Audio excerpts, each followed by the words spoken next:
Single coat ബെഡ്ഷീറ്റിന്റെ കളക്ഷനാണ് നമ്മൾ ഇന്ന് കാണുന്നത്. 799 ആണ് ഇതിന്റെ ആക്ച്വൽ പ്രൈസ്. ഇപ്പോൾ നമ്മൾ 400 രൂപയിലാണ് ഇത് അവൈലബിൾ ആയിട്ടുള്ളത്. ഒരു ഷീറ്റും ഒരു പില്ലോ കവറും ആണ് ഇതിന്റെ കൂടെ വന്നിട്ടുള്ളത്. നമുക്കൊന്ന് ഓപ്പൺ ചെയ്ത് കണ്ടു നോക്കാം. സിംഗിൾ കോട്ട് ആണെന്ന് പറഞ്ഞല്ലോ, സൈസ് ഒന്ന് പറയട്ടെ, 1.47 × 2.24 മീറ്ററിലാണ് ഇത് വന്നിരിക്കുന്നത് കേട്ടോ. അപ്പൊ ഒരു ഷീറ്റും ഒരു പില്ലോ കവറും ആണ്, സിംഗിൾ കോട്ട് ആണ്. ഇതൊരു ഫ്ലോറൽ ഡിസൈനിലേക്ക് വളരെ ലൈറ്റ് ആയിട്ടുള്ള ഒരു പിങ്ക് ഷെയ്ഡിലേക്കാണ് പോകുന്നത്. പൗഡർ പിങ്ക് എന്ന് പറയുന്ന ആ ഒരു ഷെയ്ഡിലേക്ക് പോകുന്നു. അതിനകത്ത് ബ്ലൂ കളറിലുള്ള പ്രിന്റ് ആണ്.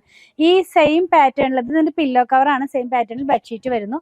ബെഡ്ഷീറ്റ് ഞാനൊന്ന് ഓപ്പൺ ആക്കി കാണിച്ചു തരാം. 1.47 × 2.24 മീറ്റർ ആണ് കേട്ടോ. നെക്സ്റ്റ് വൺ ഒരു ക്രീം കളറിലേക്ക് ഗ്രീൻ കളറിലുള്ള ഫ്ലോറൽ ഡിസൈനാണ് പോകുന്നത്. ഇതിന്റെ പില്ലോ കവർ വരുന്നത് ഈ ഒരു പാറ്റേണിലേക്ക്. നെക്സ്റ്റ് വൺ വന്നിരിക്കുന്നത് ക്രീം കളറിലേക്ക് ഗ്രീനും പർപ്പിളും കൂടിയുള്ള ഫ്ലോറൽ ഡിസൈൻ ആണ്. ലാസ്റ്റ് വൺ പൗഡർ ഗ്രീൻ കളറിലേക്ക് പിങ്ക് കളറിലുള്ള ഫ്ലോറൽ ഡിസൈൻ ആണ്. ഇതിന്റെ പ്രൈസ് വന്നിരിക്കുന്നത് 799 രൂപയാണ്. നമ്മളിപ്പോൾ 400 രൂപയിലാണ് ഇത് അവൈലബിൾ ആക്കിയിട്ടുള്ളത്. നിങ്ങൾക്ക് നമ്മുടെ വെബ്സൈറ്റിൽ നിന്നും പർച്ചേസ് ചെയ്യാം, വാട്സ്ആപ്പ് ത്രൂ ഓർഡർ പ്ലേസ് ചെയ്യാം. ഇതുപോലുള്ള ഒരുപാട് കളക്ഷൻ നമ്മുടെ ഷോപ്പിൽ ഇപ്പോൾ അവൈലബിൾ ആണ്.